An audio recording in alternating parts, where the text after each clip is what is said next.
Mesdames et messieurs, bonjour. Vous êtes à l'écoute de l'Élan africain.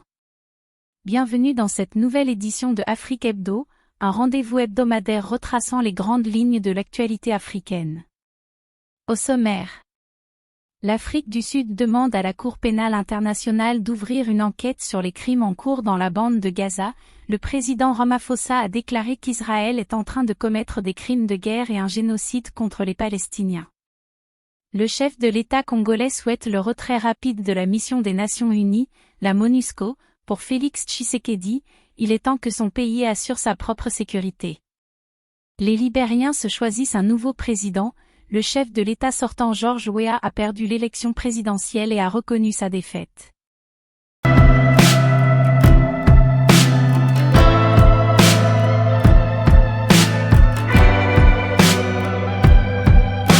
L'Afrique du Sud a déposé une demande auprès de la Cour pénale internationale pour qu'elle ouvre une enquête sur les crimes de guerre présumés, commis par Israël à Gaza, a déclaré le président Cyril Ramaphosa.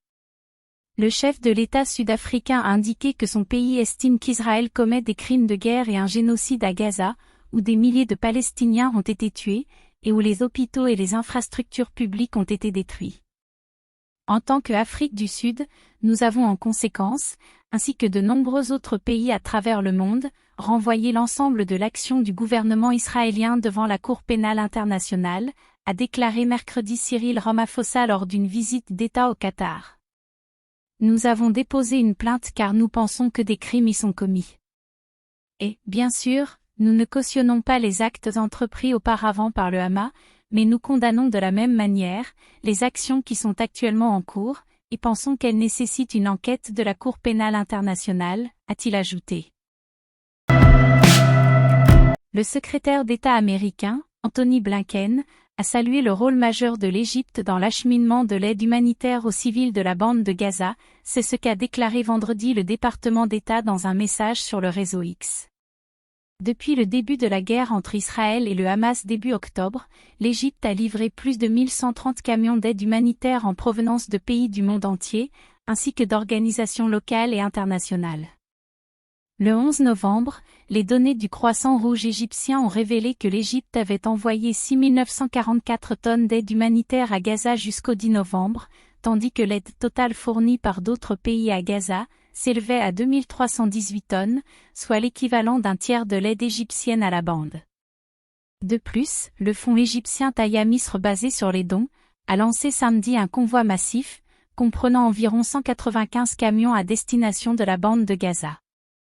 Les camions du convoi sont chargés de fournitures et d'équipements médicaux, ainsi que d'énormes quantités de nourriture, d'eau, de lait, de jus de fruits, de vêtements, de couvertures, de tapis, de couches pour enfants, de désinfectants, de groupes électrogènes, de couches pour personnes âgées, de torchers et serviettes hygiéniques.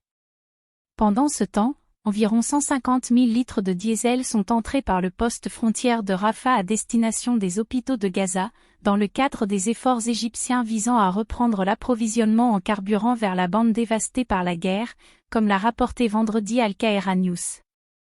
Mercredi, la bande de Gaza a reçu son premier camion chargé de carburant depuis le début de la guerre israélienne, pour livrer du diesel aux Nations Unies, Israël ayant approuvé l'entrée de 24 000 litres pour les camions de distribution d'aide de l'ONU mais pas pour les hôpitaux.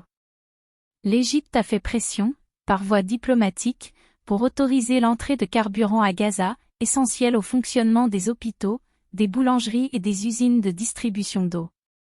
Les hôpitaux de Gaza sont hors service en raison du manque de carburant et des frappes israéliennes, entravant les espoirs des installations médicales de sauver la vie de dizaines de milliers de Palestiniens blessés dans la guerre israélienne.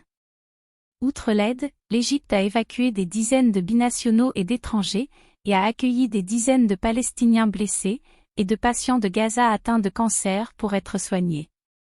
Enfin, le président égyptien, Abdel Fattah el-Sisi, a ordonné jeudi aux établissements médicaux de se préparer à accueillir de nouveau-nés palestiniens de la bande de Gaza, afin de rejoindre des dizaines de blessés graves, principalement des enfants, qui se trouvent dans les hôpitaux égyptiens. Le président congolais Félix Tshisekedi a prononcé mardi devant le Parlement réuni en Congrès, son discours annuel sur l'état de la nation. Il a dit l'avoir fait avec émotion, puisqu'il s'agit du dernier exercice de cette nature pour son premier quinquennat qui arrive à terme. Le chef de l'État congolais a passé en revue les principales réalisations de son mandat.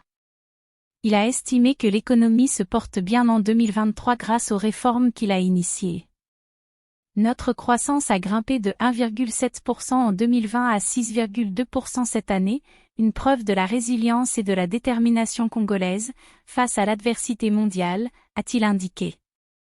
Pour juguler l'inflation, il a annoncé des interventions ciblées sur les prix des denrées essentielles et des politiques monétaires pour stabiliser le franc congolais.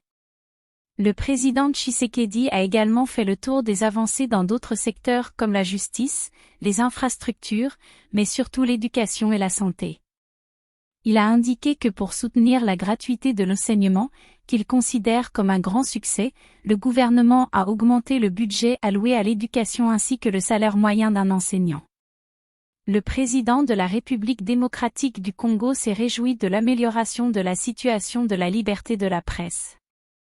En l'espace de 4 ans, nous avons gagné 30 places dans le baromètre mondial de la liberté de la presse de Reporters sans frontières, a-t-il relevé. Il a tout de même appelé à plus de responsabilité et de professionnalisme des journalistes qui ont un rôle crucial à jouer en ce moment particulier de l'histoire du pays, tant dans la couverture de la situation sécuritaire à l'Est, que dans celle de la campagne électorale et des prochaines élections. Évoquant les réformes entreprises pour renforcer les capacités de riposte et de dissuasion de l'armée, le président congolais a rappelé la nécessité du départ de la mission des Nations Unies au Congo, la MONUSCO. S'agissant particulièrement de la MONUSCO, après plus de 2 décennies de présence sur notre territoire, il est temps pour notre pays de prendre pleinement son destin en main et de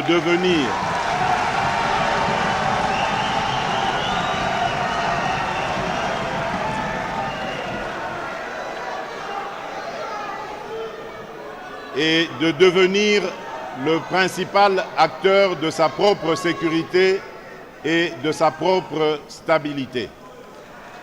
Ainsi, l'engagement de retrait échelonné, responsable et durable de la MONUSCO annoncé depuis 2018 et dont le plan de transition a été adopté en 2021 doit être mis en œuvre.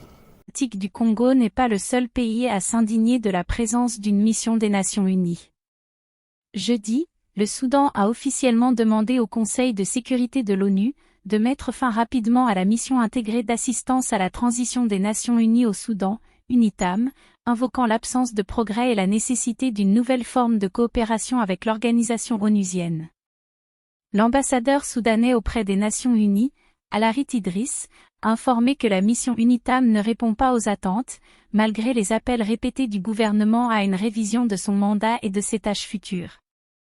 Dans son allocution, l'ambassadeur Idriss a en outre souligné que les conditions actuelles au Soudan ont fondamentalement modifié les circonstances qui ont conduit à la demande de création de la mission. Par conséquent, je voudrais informer votre estimé Conseil de la décision du gouvernement soudanais de mettre fin à la mission UNITAM, a-t-il déclaré. Il a ajouté que les raisons de cette décision sont précisées dans un courrier que le ministre soudanais des Affaires étrangères a adressé au secrétaire général des Nations Unies. Les autorités de transition au Gabon ont déclaré lundi leur intention d'organiser des élections en août 2025, 2 ans après le coup d'État militaire qui a renversé le président Ali Bongo. Ce calendrier fait partie d'une transition indicative vers un régime civil, qui devra être approuvé lors d'un dialogue national, impliquant les responsables gouvernementaux, des organisations de la société civile et d'autres. Le pouvoir militaire de Libreville a également déclaré qu'une nouvelle constitution serait présentée fin octobre 2024, et qu'un référendum sur son adoption aurait lieu vers novembre ou décembre 2024. Écoutons le porte-parole de l'autorité de transition au Gabon. Début juin 2024. Transformation du Parlement en constituante. Fin août 2024. Présentation de la première mouture de la future Constitution. fin octobre 2024. Adoption du projet final de constitution. Entre novembre et décembre 2024. Référendum pour l'adoption de la nouvelle constitution. Début 2025. Travaux sur le nouveau code électoral et adoption par le Parlement. Avril 2025. Révision de la liste électorale. Juillet 2025. Distribution des cartes d'électeurs. Août 2025. Élection. Fin de la transition. Le président libérien, George Weah, a reconnu vendredi sa défaite électorale face au chef de l'opposition, Joseph Boakai. Il y a quelques instants, j'ai parlé avec le président élu, Joseph Boakai, et je l'ai félicité pour sa victoire, a déclaré George Weah à la radio nationale. Je vous exhorte à suivre mon exemple et à accepter les résultats des élections, a-t-il ajouté. Joseph Boakai, 78 ans, ancien vice-président qui avait perdu contre George Weah en 2017, est arrivé en tête avec 50,9% des voix contre 49,1% pour Weah, résultats annoncés par la présidente de la Commission nationale électorale. Boakai Joseph N. UP. Votes obtained 814,212, constituting 50.89%. Weah George Mane CDC. Votes obtained 785,778, constituting 49.11%.